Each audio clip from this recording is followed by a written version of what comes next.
venimos de ver al Oriol y lo veo muy bien, muy animado y con mucha fuerza. Le hemos dado recuerdo de todos los vicentinos que están con él y los que no están con él, que les den mucho abrazo y mucho amor.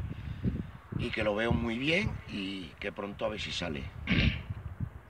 Muy bien, como ha dicho Domingo, estamos aquí en la Puerta de Extremera en este momento grabando el vídeo. Entendemos de que es una injusticia tremenda de que personas como el Oriol y los compañeros estén aquí en prisión cuando el Urdangarín y los de la Gürtel están vacilando permanentemente por ahí a costa de los compañeros que están de alguna forma en la prisión.